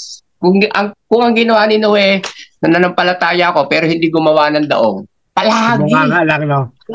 Ando, sinusundan ng gawa. Ang nagkakamali kasi sa atin, kapag nababanggit natin yung good works, kaya nga diniscuss ko ng minsan yan, hindi nagkontrahan si Paul, yung sabi ni Paul, itinuro niya yung policy obtaining righteousness by works. At si James naman, in-stress niya ang salvation without the works of the law, your faith is dead faith. Kaya, pagka ikaw ay na-vindicate, sa magitan ng pananampalataya, totoo, hindi mo trabaho yun ginawa na lahat ng Panginoon yun Pero pagka dinala nila sa literal sasabihin nila, di ba, may nagpaliwanag niya master kung may bahagi tayo dyan, dapat kasama tayong pinako doon, di ba? Ngayon, liliteral mo pero palalabasin ko lang literal. Si Pablo nga, sabi niya, ako'y napako kasama niya doon sa cross. Ba't mo nasalanan? Di ba? So, ibig sabihin, totoo wala tayong bahagi. Yung story of redemption, wala. Pero sa proseso tayo ng sanctification, justification, sanctification, instantaneously, sabay yun, distinct, cannot be separated. Ngayon, nagkagulo na ngayon. Dito sa law and grace, ano? Bakit ba kung totoo yung OSAS, kaya ididin ko dito, palagi ko OSAS narinig ang sa debate Baptist. ko. Walang hindi totoo yung OSAS kasi kung totoong OSAS, one time na justified, tapos na, wala na tayong gagawin. Bakit may daily? After the Day of Atonement, may daily uli eh. Daily, morning and evening, we need to seek God in your daily justification. So, ibabalik ko sa inyo, Master, baka lumawig ng gusto ang lesson, pero kasi justifier eh. Baka bumangon yan, Master eh. Babangon sa tanong yan. Justification. Oo. Alam mo, dito sa aming gusto ko sundan yung inyong binabanggit dyan sa justification at yung bahagi ng tao. Ano? Yan. Noong ako ay naglilingkod pa sa barangay, meron diyaang mga regalo, mga gift, pag-araw ng Pasko. At yan ay ipinamimigay doon sa mga taong sinabihan. Alam mo, natapos yung aking paglilingkod eh. Maraming hindi nakuha yung kanilang regalo. Yeah. Pero sa kanilang kapangalan. Anong ibig sabihin niyan, Pastor? Ganito yan. Yung justification, binuuna ng Panginoon, ginawa na niya yun. Wala ka nang gagawin doon eh. Pero paano makukuha yung justification? Yung regalo, nasa barangay na. Paano mo ngayon makukuha yung regalo kung hindi ka pupunta at hindi ka kukuha at hindi ka pipirma? Tama. Wow. Kaya meron talagang part ang isang tao sa pagtanggap ng regalo na salvation. Hindi po pwede kung gawa na ni Kristo yung justification, hihilata ka na lang. Pagkatapos hintay ka na lang ng paghukom. Sabi ng John 3:16 mapapasayo yan, yung eternal life na yan, yung justification na yan, kung sasampalataya ka. Lalapit ka kay Kristo. Yan. Ang sumampalataya sa anak, magkakaroon ng buhay na wala hanggan. Kailangan mo pa rin sumampalataya. Kailangan mo pa rin lumapit. Hindi po pwede na pakuya-kuya-kuy ka na lang. At sa pananampalataya mo, kinakailangang magpapakabanal ka naman. Diba? Sabi sa Hebrew na kung wala ang kabanalan, sino may hindi makakakita sa anak ng Diyos. Kaya kinakailangan mong magpakabanal. Diba? 1:16 yung kanina, ibaba nyo lang ng malapit sa huling talata eh. Sumasampalataya kay Kristo, pero ayaw na masumunod ng kanyang mga utos, hindi rin maliligtas eh. Bakit hindi nagpapakabanal eh? Maraming tao yung ganyan eh. Sa panahon ngayon, Pastor, totohanan lang, real talk. Pagkatapos sumampalataya kay Kristo, nananampalataya na. Kasi pinanghawakan yung osas ng Baptist, nananampalataya na. Ng rape ng kanyang anak.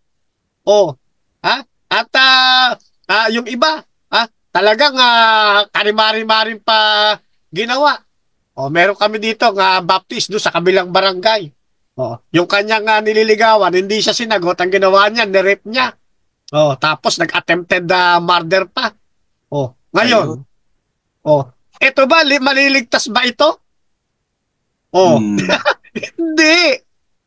Kasi kinakailangan mo, pagkatanggap mo ng justification, ng promise of salvation, lumakad ka sa kabanalan.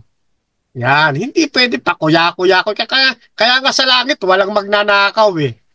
Di ba? Walang walang papasok doon na hindi ginastify.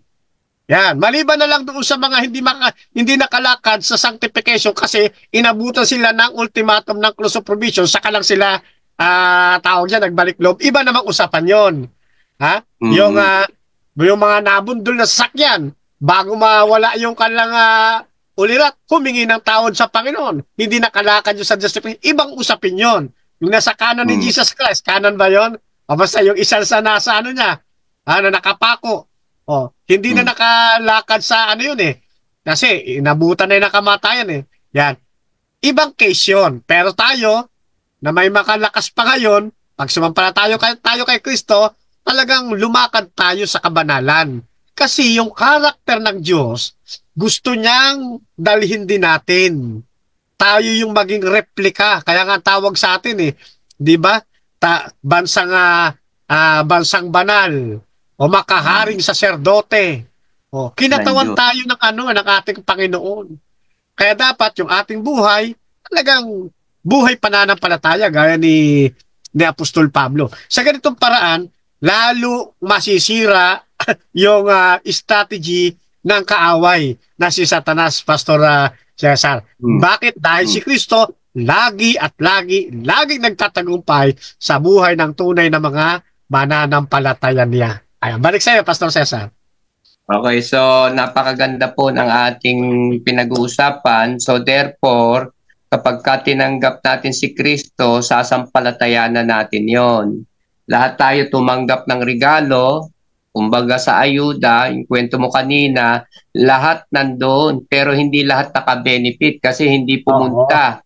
Yung pagpunta mo, gawa mo yun eh. Yung driving force mo, nagmumula. Kaya sabi, ang kabutihan ng Diyos ang umaakay sa pagsisisi. Tama naman yun. Trabaho ng Diyos yun eh. Yung driving force upang ikaw ay manampalataya, isang tao ay manampalataya, ay sa dikta ng banal na Espiritu. At iyon ay napapatunayan na genuine ang pananampalataya mo, sasabayan mo ngayon ng aksyon. Yan. Yung inanggap na kaligtasan, may bunga. Ngayon, sabi nung iba, salvation by works, pagka ini-emphasize natin yung human effort. Ganito po yan. Yung parable ng kambing at tupa, sabi ng Panginoon doon sa kanan, kayo ay manahin ninyo ang kaharian. I was naked, you clothed me. I was in prison, you visited me. I was hungry, you feed me. I was a stranger, you welcome me. Kaya sabi ng mga banal, kailan namin nakitang kayo'y hubad, dinamitan? Kailan namin nakitang kayo'y taga-ibang lupa't pinatuloy? Kailan ka namin nakitang bilanggo o nagkasakit at amin ka namin dinalaw? Ito namang nasa kaliwa, sabi dito, sapagkat hindi kayo gumawa, manahin ninyo ang impyerno. Hindi ko kayo kilala. Ibig sabihin, ang ligtas, mayroong ginawa. Oo. Unfair sila kasi ang sabing gano'n ay, let your light so shine before men that they may see your good works so that they will glorify your God in heaven. Bakit kayo involved ang cooperation? Kasi ang cooperation, yung sinasabi ni Pablo, ako'y napakong kasama niya, symbolically, ang ibig sabihin, yung sakripisyo ni Kristo, dapat nasa kanyang mga disipulo, mga anak. Kailangan mo rin magsakripisyo para sa kaligtasan naman ng iba. Hindi naman kung maaari nga maklone natin eh. Ang layunin ng Diyos be perfect as your heavenly Father in heaven, yung impartation, yung imparted righteousness, kailangan maklone ng kanyang mga anak para naman maluwalhati nila yung Ama sa magitan ng ating gawa. Kaya wag tayo ma-allergy doon sa salitang good work cooperation. Hindi mo yung nga yan ipagmamalaki kasi dalawa kayo ni Kristo nag-work out nito. Kung ako mag-isa, pwede. Dalawa kayo eh. Divine help plus human effort equals genuine faith. Yan. At saka lagi nating sinasabi, kaya natin nasusunod ito kasi tinutulungan tayo ni Kristo. Yun. Yung merit na kay Kristo pa rin hindi sa atin. Di ba? Sa atin. Pag tayo inimbitahan, ano sinasabi natin? In God's will. Kung luluobin. Yan. Hindi para sa atin. Napapagkamalan lang tayo no? At saka yung bago natin tapusin, yung kaisipan ng iba na lahat naman ginastify na yung pagkapako ni Kristo sa lahat ng tao yun. Kaya ligtas na lahat ng tao. Ha? Hindi totoo ito. Hindi totoo. Kasi kung ligtas na lahat ng tao, bakit pa may pangangaral ng Ebanghelyo? Tama. Ligtas na pala ba't ka pa mangangaral ng Ebanghelyo? Ha?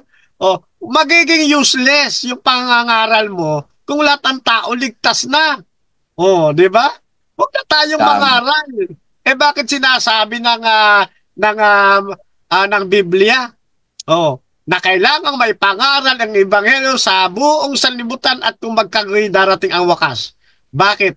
Kasi ang maliligtas lang na magmamana ng buhay na walang hanggan, yung sasampalataya doon sa anak sa pamamaraan ng pangangaral ng Ebanghelyo.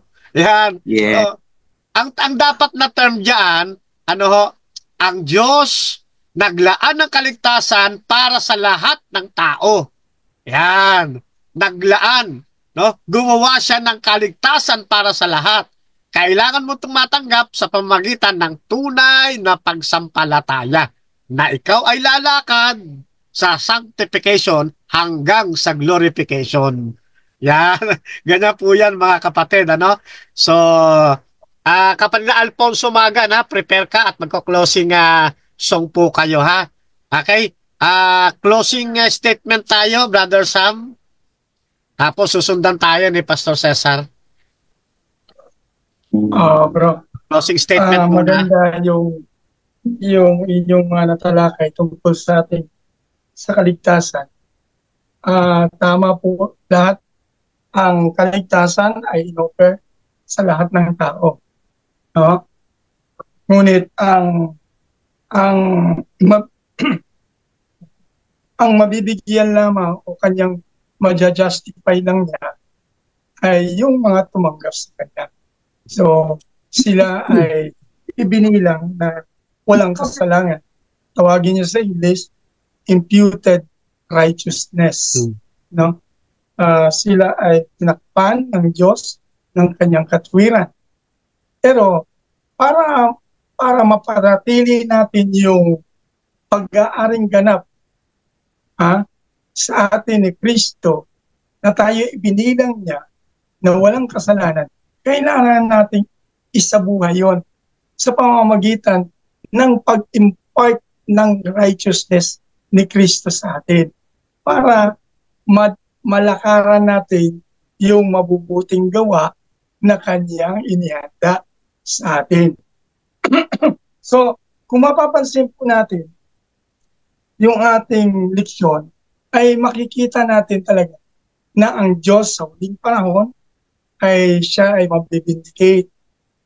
Hindi lamang doon sa krus na kanyang kinamatayan, kundi pati doon sa mga taong naligtas. Kung papansinin natin mga kapatid, yung Apokalipsis 15:3, mapapansin natin dyan na yung mga ligtas, sila yung aawit ng awit ni Moises, sabi rito.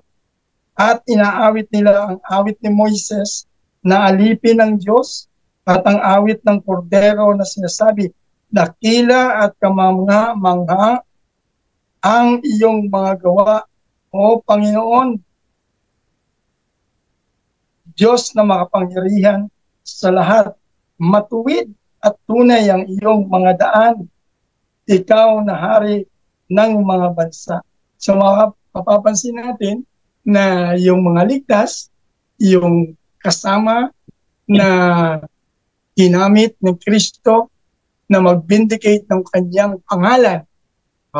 Kasi may sinasabi sa ibang mga ngaral, hindi na raw kailangan ng Diyos na i-vindicate siya ng tao.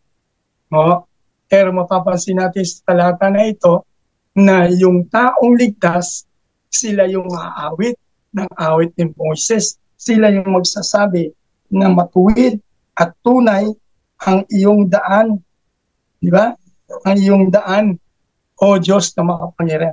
Doon sa Apokalipsis 19, doon sa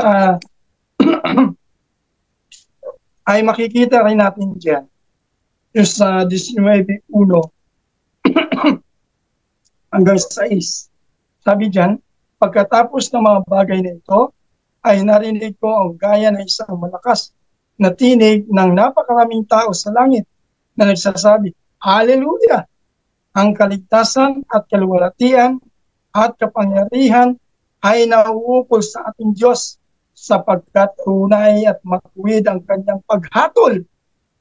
Hinatulan niya ang tanyag na mahalay na babae na nagpasama sa daigdig sa pamamagitan ng kanyang pakikiapid. Ipinaghiganti ng Diyos ang dugo ng kanyang mga alipin laban sa babae. Isa mga kapatid.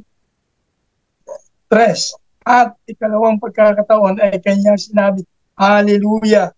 At ang usok ng babae ay pumapaibutang magpakailanman at nagpatira pa ang 24 na matatanda at 4 na nilalang na buhay at sumamba sa Diyos na nakaupo sa trono na nagsasabi, Amen, Hallelujah. 5. At lumabas ang isang tinig sa trono na nagsasabi, Purihin ninyo ang ating Diyos, kayong lahat ng mga alipin niya, at kayong natatakot sa Kanya, mga hamak at dakila. Narinig ko na gaya na isang tinig na napakaraming tao, gaya ng lagastas ng maraming tubig at gaya ng dagdong ng malakas na kulog na nagsasabi, Hallelujah, sapagkat naghahari ang Panginoon nating Diyos na makapangyarihan sa lahat. Ito yung great multitude, mga kapatid, na iniligtas ng Panginoon. So, purihin natin ang Panginoon sapagkat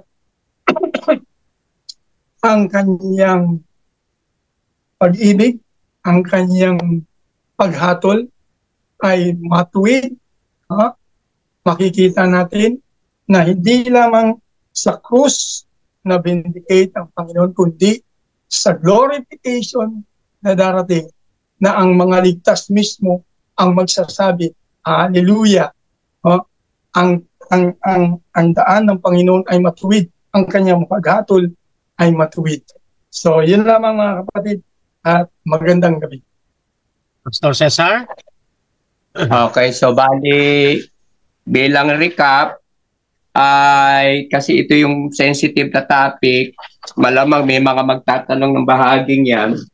Yung in-emphasize ni Paul, neither it's both dangerous eh. Sabi kasi ni Paul, yung obtaining salvation through works, delikado. Yun namang in-emphasize ni James, yung obtaining faith without works, delikado rin. Ibig sabihin, sabi ni James, pananampalatayang walang gawa, delikado. Si Paul naman, sabi niya, mayroong gawa, pero walang pananampalataya, delikado rin. So, alin ang hindi delikado? Dapat parehas. Yan. Ngayon, ito pag-aapal, life application. Meron kumakalat na theology, yung kaibigan ko, grace. Alam mo, Master, tinanggal niya yung sanctification eh. Tinanggal, justification lang. Okay, lalo mo siguro tinutukoy ko. Tinanggal yun. Sa Baptist kasi wala yan eh. There is no maintenance in salvation. Yan yung teaching niya. Ito, medyo na-influensyahan lang ganyan. Siya ay extreme gospel, no? Kaya sabi, hindi raw balance. So namang isang grupo, di ko napapanggitin, legalist naman. Puro naman kailangan works. Kasi nakapokus naman kay Ellen G. White, talagang laging perfection. Dapat attain mo yung perfection of character. Eh nakalimutan nila na ang justification, we need to seek daily, no? At walang naka-attain perfection of character eh. Ngayon, ang example niyan, yung vindication ng Panginoon ay ang tamang theology, yung prodigal son. Pupunta tayo kay Kristo kung anong kalagayan natin. Kapag ginawa mo na, maglinis muna, maligo, bago pumunta para ma-justify, mali. No? Lumapit tayo, at pagka tayo na kay Kristo, saka tayo ngayon malilinis, ma-justify. So, kaya importante, we need to cooperate with God in your salvation. Hindi pwedeng mawala. Kasi ang lumalakad kay Kristo, na kay Kristo, sabi kagaya ng vineyard, nagbubunga. Eh, ang bunga dito sa Isaias, ang pait eh. Mapait, no? Merong wine press doon, tapos merong nag-aalaga, may nagmi-maintain. Ang gusto ng Panginoon, magbunga. Sa magitan na yung mabubuting gawa. Yun yung tunay na Kristiyano. Habang tayo nabubuhay, kinadagdag natin yung maturity, yung spiritual maturity na si Kristo lagi ang katulong natin, ang siyang tumutulong sa atin. Kaya parehong delikadong sabihin, ang salvation by works at faith alone, parehong delikado. So para hindi maging delikado, pagsamahin, faith that works. Hindi yung faith plus work. Pananampalatayang gumagawa, yun yung genuine faith at requirements ng justification, faith and repentance. Ang repentance, papasok yung gawa doon sa conversion. Kung ikaw ay isang addict, nahikayat ka, ang conversion doon, dapat kung addict ka sa droga, magiging addict ka na sa salita ni Kristo. The food I used to eat, I eat them no more. The drink I used to eat, I drink them no more. Yun yung proseso ng pagkambyo mo mula sa masamang gawa patungo sa mabuting gawa. Kaya bubunga talaga ang nakay Kristo. Eh pag tinanggal mo yung sanctification, di kulang. Kulang. Anong gagawin natin sa mundong ito? Kaya sabi mo kanina, di wala nang pangangaral, ligtas na pala lahat eh. Wala na kailangan mapit kay Kristo kasi we are all justified. Salvation is conditional. Those who ever believe na tinutukoy, genuine faith na may kasamang meron tayong kapasyahang gumawa. Pagpalain tayo mga kapatid at maraming salamat sa inyo lahat. Ayan, kaya dito sa ating lesson, medyo siyempre ang drive natin, iba rin sa drive ng ibang tumatalakay ng lesson. Kasi kung pare-pareho na lang magkakamuka, iba-iba. Kaya mas maganda rin ay iba-iba ang approach. Kaya lesson natin, ano pa ang hindi ko nagawa? Lahat ng bagay ay nagawa na ng ating Panginoong Jesucristo pagdating sa proseso ng ating kaligtasan. Ang kailangan na lang natin, sumampalataya at manatili sa ating Panginoong Jesucristo hanggang sa kanyang pagdatal sa ikalawa niyang pagbabalik. At ngayong gabi, mga kaibigan, mga kapatid, nawa ay napagpala tayo ng ating mga lesson at may mga bagay tayong natutunan. Pakinggan naman natin ngayon ang mensaheng ipagkakalob sa atin ng kapatid na Alfonso Magan bilang handog sa ating Panginoon. Kapatid na Magan? Bro, pakinig ako? Yes, opo. Dinig po. Maganda yung sound. Ako po handog ng isang papuro sa ating Panginoon. Buhay ko at buhay mo ay mahalaga. Kahit na sa mundo ito ay may tusan, sa lang ng amin mo ano na pino kalumang ang tulong niya'y lagi makakamta. Bigyan mo ng halaga ang tanging buhay mo. Ang Diyos ang nagbigay ng pag-asa. Doon sa langit na walang hanggan, ikaw ay liligaya. Si Jesus sa tayo ay magkakasama. Ang pangako ng Diyos laging hawakan. Basta't wag ka lang magalinlangan. Kung mga kasalanan mo'y dapat ng pagsisiya, nga'y lagi makakapunta. Bigyan mo ng halaga mo. Ang Diyos ang nagbigay ng pag-asa. Doon sa langit na walang hanggan, ikaw ay ligaya. Sa Jesus tayo ay magkakasama.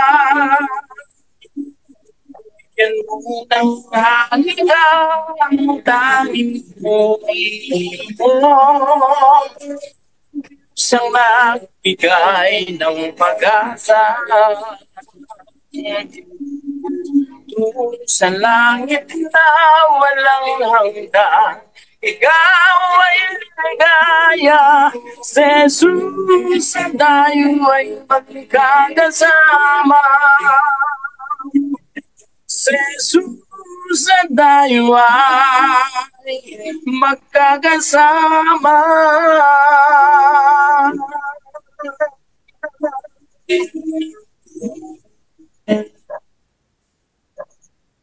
Amen.